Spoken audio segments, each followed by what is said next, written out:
Ini saya berada di perkarangan Masjid Babul Marib Kadu Aja di Tanah Toraja nih, di Indonesia. Jadi teman-teman lihatlah sendiri, dah masjid, antara masjid yang dibina untuk menampung kira-kira 157 keluarga di sini. Dan insyaAllah hari ini kita datang dalam program pagihan wakaf-wakaf Quran dan tentang program infak melalui kami Yayasan Amal Malaysia, juga sedikit Iqra, dan insyaAllah dengan membuka ruang dan peluang para rakyat Malaysia untuk sama-sama kita bantu agar masjid ini dapat disegera bagi keperluan jemaah-jemaah di sini. InsyaAllah semoga Allah permudahkan mereka dan Allah permudahkan urusan kita di dunia dan akhirat. Siru ala barakatillah.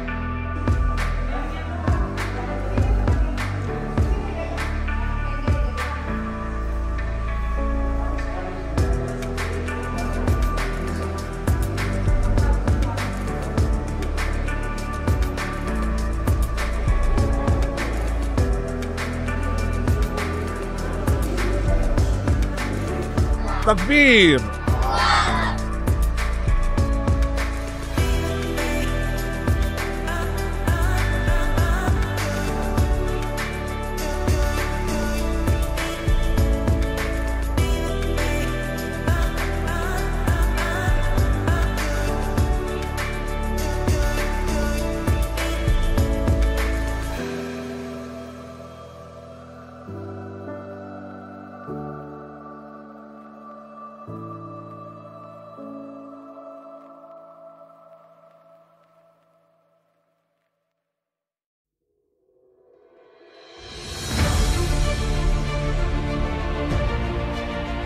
Assalamualaikum warahmatullahi wabarakatuh. Alhamdulillahirabbil alamin. Hamdan katsiran thayyiban mubarakan fihi.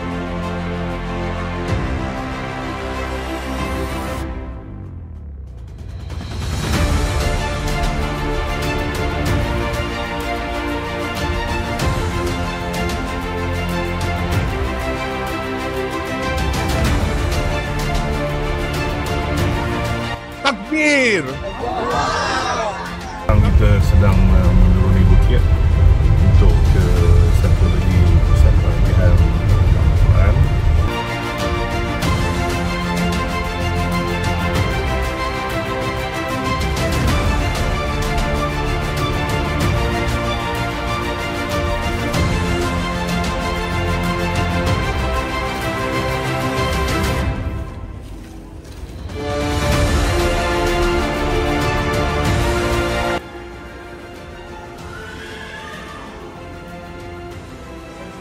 Saya minta Kiai Dr. Kiai Haji Zainal Mustaqim MPD.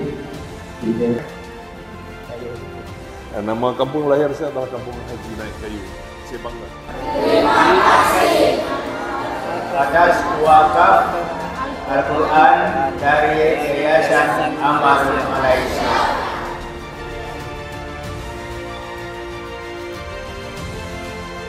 Sekiranya misalnya ada donatur yang mau.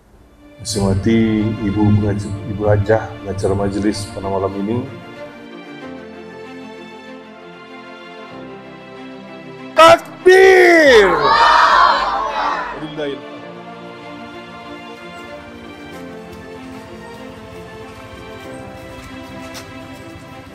Ini pisang diturunkan aja kayak.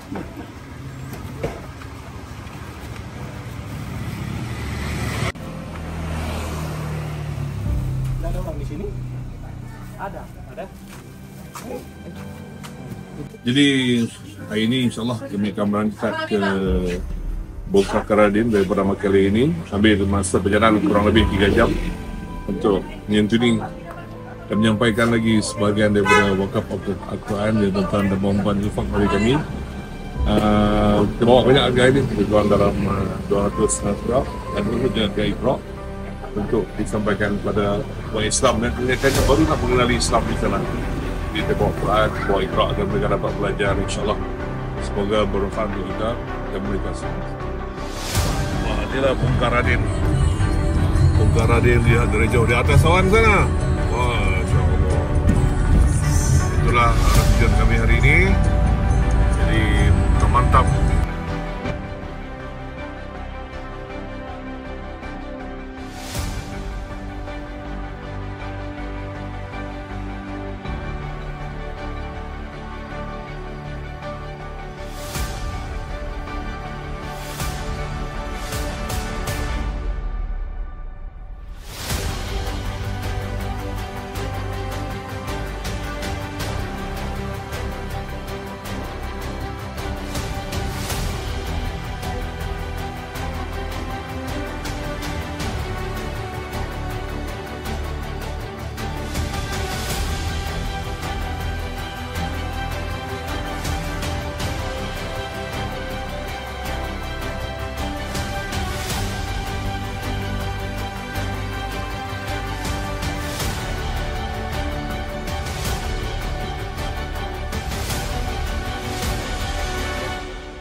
InsyaAllah.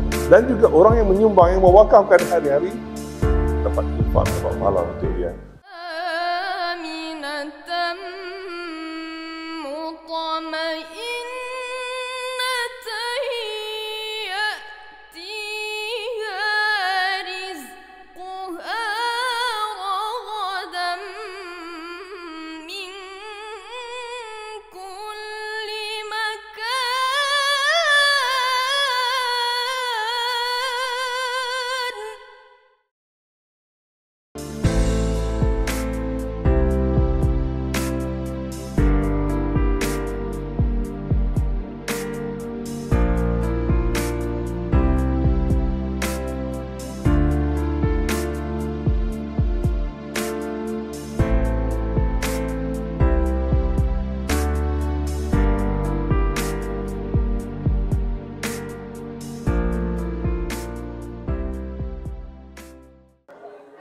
Alhamdulillah, hari ini tim Yayasan Malaysia kami berada di Bongkar Radin di Masjid Nurul Taqwa di Banor ini untuk menyampaikan sebagian lagi Iqra dan Al-Quran yang tuan-tuan dan puan-puan infak melalui kami Yayasan Amal Malaysia untuk pastikan anak-anak di sini, adik-adik di sini bersemangat untuk terus belajar dan memahami Al-Quran, dan insya-Allah dialah bakal generasi pembina Al-Quran, bakal generasi yang akan menyampaikan ilmu Al-Quran pada generasi berikutnya. Jadi semoga dengan infak dan wakaf dan tuan-tuan dan puan-puan dapat memberi kepercayaan dan semangat baru untuk anak-anak ini untuk terus belajar. Terima kasih buat semua. Siru ala barakatillah.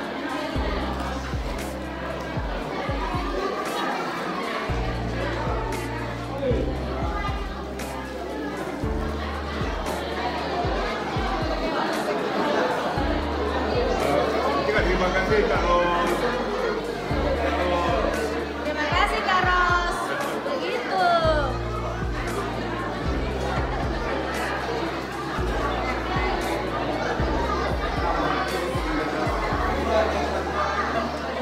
Terima kasih yang sebanyak-banyaknya kepada Yayasan Amal Malaysia yang telah berkunjung dan membawakan wakaf Al-Quran dan Iqra.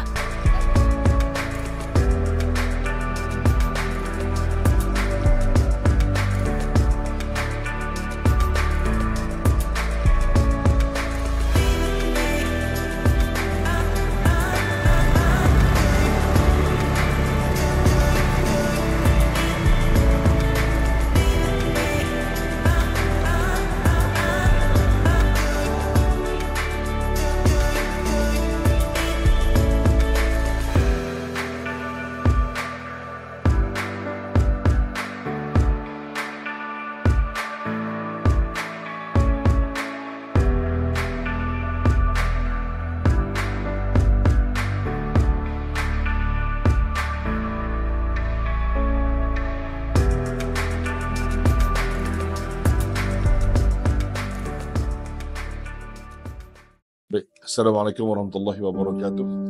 Hari ini saya berada di Kecamatan Bituang di Tanah Toraja di Sulawesi Selatan di Indonesia ini. Bersama dengan saya adalah Ibu Fatmawati, kita kira sebagai seorang dai kental yang terlalu kuat yang dalam kerja dakwah di sekitar Tanah Toraja ini. Jadi Ibu, selamat datang dalam program misi dakwah kami juga di Tanah Toraja. Boleh Ibu kenalkan sedikit diri Ibu? Silakan. Assalamualaikum warahmatullahi wabarakatuh. Nama saya Fatmawati. Asal saya dari Tanah Toraja, Kecamatan Bituang, Kabupaten Tanah Toraja. Sudah saya punya anak 3. Dan keluarga sebelum ini? Mak ayah gimana? Bapak saya Islam, ibu saya Kristen. Adik saya 1, ada yang Kristen, yang 4 Islam. Jadi macam mana Ibu mulai bergiat dalam bidang dakwah ini? Saya mulanya bergiat dalam dakwah, mulanya itu karena di daerah pelosok ada yang dimasukkan dalam peti, tidak ada yang semayamkan, maksudnya tidak ada yang selenggarakan di daerah pelosok. Orang Islam tidak? Ya, orang Islam, mulanya orang Islam. Tapi karena di sana mayoritas Kristen, akhirnya dimasukkan ke dalam peti dengan dipakaikan baju koko. Ya, katanya nanti kalau di akhirat pasti Tuhan tahu bahwa ini Islam, ini Kristen, karena dia pakai kopiah. Gitu. Asal mulanya akhirnya ada satu jamaah hubungi saya bahwa kami ini sudah tidak tahu arah apa Islam atau tidak, karena tidak ada yang membina. Akhirnya saya coba turun, sampai saya dibawa ke daerah Bau. Pertama saya rintis, saya punya dakwah dengan jalan kaki. Pertama saya jalan kaki, mulainya di situ belum ada sama sekali namanya masjid. Penghalangan itu masalah transportasi, kendaraan tidak punya. Dan di sana juga respon masyarakat dulu pemahaman agama itu susah. Jadi saya dari rumah ke rumah, door to door. Ya, dari rumah ke rumah untuk memberikan pemahaman agar mereka bisa belajar mengaji. Anak-anak diarahkan ke masjid. Pada waktu itu belum ada masjid, masih kita pakai tenda. Tapi dengan tenda itu kami jamaah itu malah antusias datang ke tempat saya untuk belajar mengaji. Itu alatnya dari ibu sama ada juga orang tua di sana yang memang satu keluarga ya Islam. Sekarang yang jadi imam anaknya sekarang di sana. Ya, itu banyak membantu saya. Tapi tantangan saya itu karena masyarakat itu agak susah diajak. Jadi ada yang saya dari itulah saya sampaikan tadi, door to door, dari rumah ke rumah. Saya yang datangi, memberikan pemahaman, saya ajari dari rumah ke rumah. Karena untuk saya mau ajak ke masjid agak susah. Apalagi yang Ibu rasa yang agak unik ataupun perlu perhatian masyarakat yang Ibu datang dulu? Ya itu perlunya masyarakat yang maksudnya anak-anak yang tadi yang dikuburkan. Itu anak-anak tadi karena dia sakit dikembalikan dari puskesmas, ditolak juga dari puskesmas karena mungkin karena kondisi anak ini sudah mau meninggal. Jadi meninggal dalam sakit apa dia? Pecah pembuluh darah katanya. Stroke kan? Ya. Anak-anak, masih anak-anak. Ya. Jadi pada waktu itu saya di daerah tidak ada jaringan. Jadi mayat ini kembali ke kampungnya dan tidak ada yang menyelenggarakan. Karena kondisi di sana hanya suami istri yang Islam. Ya, tetangganya tidak ada yang Muslim. Jadi bingung bagaimana caranya menyelenggarakan jenazah. Akhirnya mayat itu sehari semalam tinggal di atas rumah, menunggu kami pulang.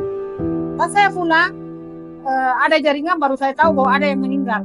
Jadi saya terus menyelenggarakan jenazah itu sampai selesai. Ya, karena kondisi di sana memang tidak ada orang Islam tetangga itu. Tapi mereka tidak mengerti bagaimana caranya mengkafani mayat.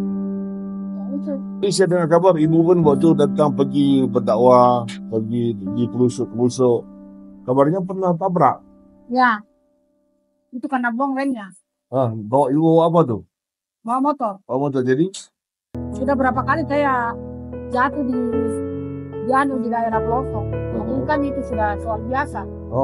Karena biasa macam itu ya? Iya, kecuali sudah pecah kepala pun sudah. Iya. Inilah dia motor Ibu Fatma, hancur. Lampu pun tak apa-apa dah. Dah berapa kali dah terjun. Inilah moto menjadi saksi kerja-kerja dakwah di lapangan ni.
Memperbanyak bersyukur kepada Allah Subhanahu wa taala akan nikmat ini, dan juga tak lupa pula kita mengirimkan salawat kepada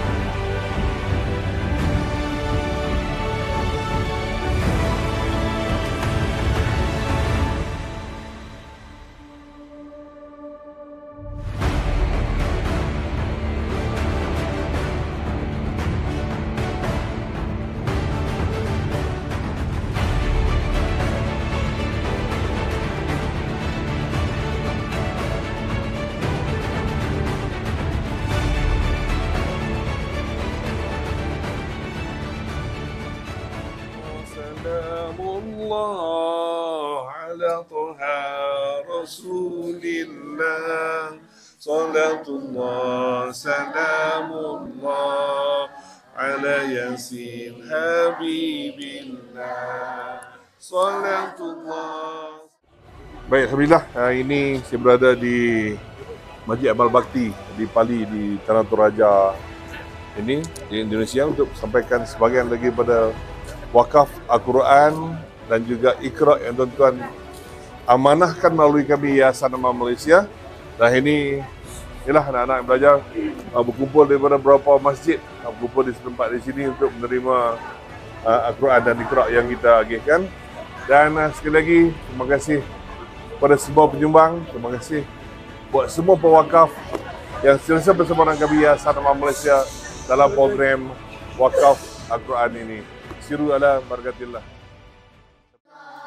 Rabbuna ala nuril mubin Ahmadan Mustafa Sayyidi Mursali kuat sallallahu Rabbuna ala nuril mubin Ahmadan Mustafa Sayyidi Mursalin sallallahu Rabbuna ala nurin mubin Ahmad. Jadi pagi ini kita sampaikan sebagian lagi wakaf Al-Quran dan Iqra kepada abang kita ni. Siapa nama abang? Rizwan. Rizwan dia di masjid itu sikit bang, masjid tadi Ar-Rahman Sarong di Sarantebo Sanggalangi, Toraja Utara. Toraja Utara. Berapa jauh dari sini? Berapa jam perjalanan? Sini 3 jam. 3 jam perjalanan. Dan dengan kabarnya kawasan yang nak pergi dia pun tak ada jalan tar, semua jalan bukit, jalan licin dan sebagainya. Dan sulit untuk dekat. Saya cuba juga mungkin 1-2 hari lagi untuk terus ke perkampungan itu dan tengok tempat pembinaan masjid. Tapak pembinaan masjid sedang diusahakan oleh saudara kita ni untuk pastikan jemaah di sana dapat beribadah dengan lebih selesa. Jadi insya-Allah ni kita sampaikan sedikit bang, dan juga Al-Quran untuk penduduk situ yang rata-ratanya ada yang baru mengenali Islam, ada yang baru nak belajar Islam, dan belum ada guru-guru yang belajar yang datang mengajar di sana.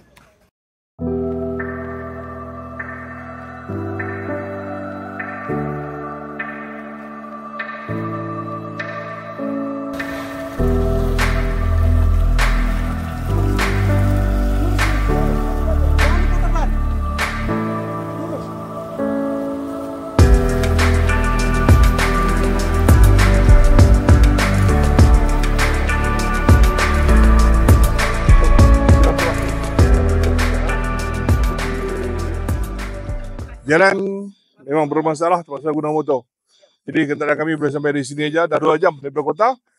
Perlu lebih kurang 1 jam lebih lagi motor untuk ke atas. Jadi ini dah cabaran dan juga orang kata apa, pengalaman untuk menembus ke destinasi di pedalaman di Tanah Toraja Indonesia ini.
Alhamdulillah sampai dah di perkampungan ni. Ambil masa 1 jam lebih motor naik bukit, turun bukit. Masya-Allah, tapi Allah bagi kekuatan. Kuatkan semangat sampai juga. Nah, sampai boleh bersilaturahmi dengan penduduk di sini. Masya-Allah. Terbaik, semua terbaik.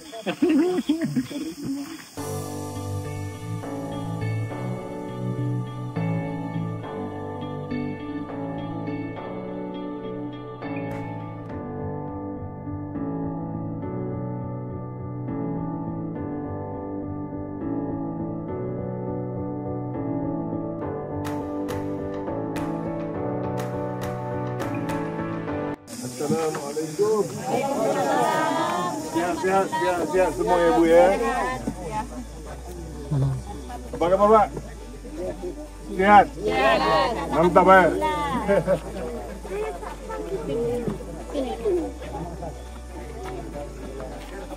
Dan kita dipahamkan ini adalah sebuah masjid surau. Dia nak dibina di perkampungan ini. Inilah kondisinya. Jadi lagi saya akan dapat gambar lanjut lagi. InsyaAllah dia adalah antara peluang untuk kita membina masjid surau di perkampungan ini. Tak usah mana pun, tapi insyaAllah sesuai untuk mereka berkumpul dan beribadah dan suasana yang lebih selesa.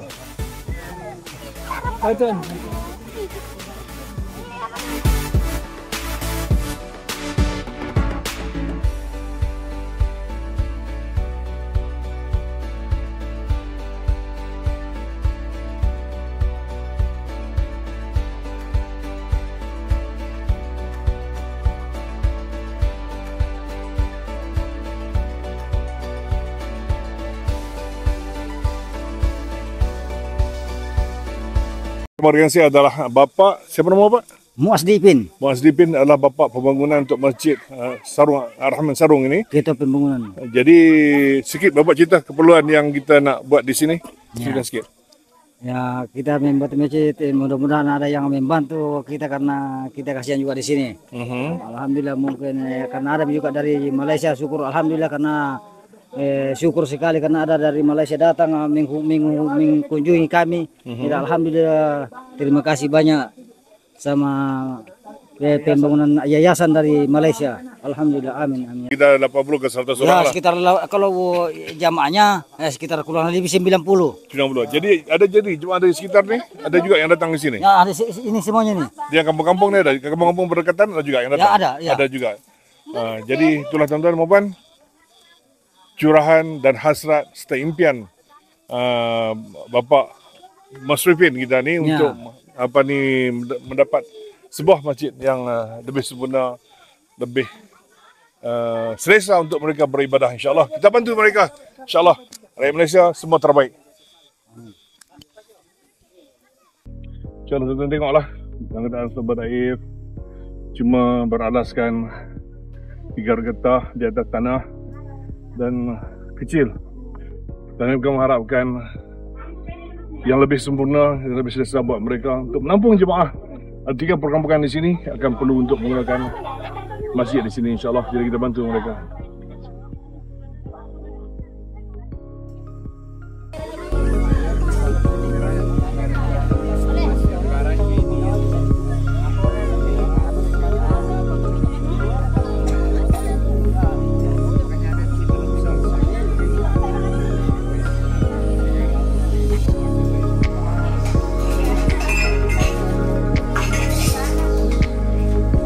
Surau sementara di perkampungan kami yang baru saja di sini. InsyaAllah kita bantu mereka.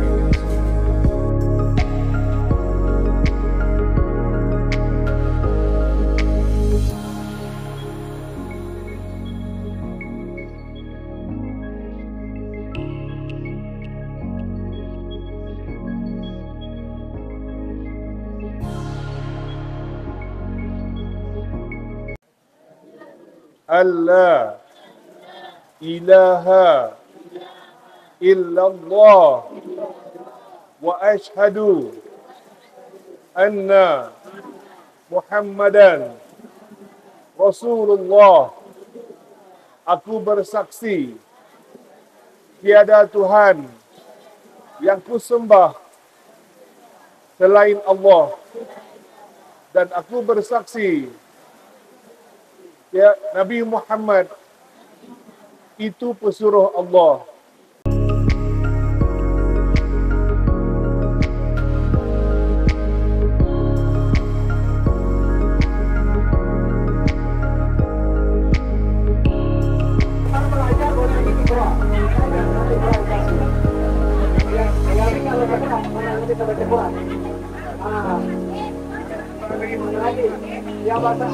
Yang baca Iqra nanti dikasih Iqra. Boleh. Biar boleh baca. Kalau nanti dikasih Iqra.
Saya sudah program di perkampungan Repi Buah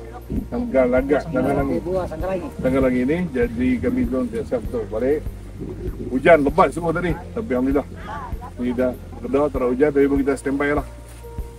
Jarak perjalanan kalau kita hujan mungkin ambil masa 2 jam naik motor. Semoga Allah memudahkan segala gerak kerja kami, insyaAllah.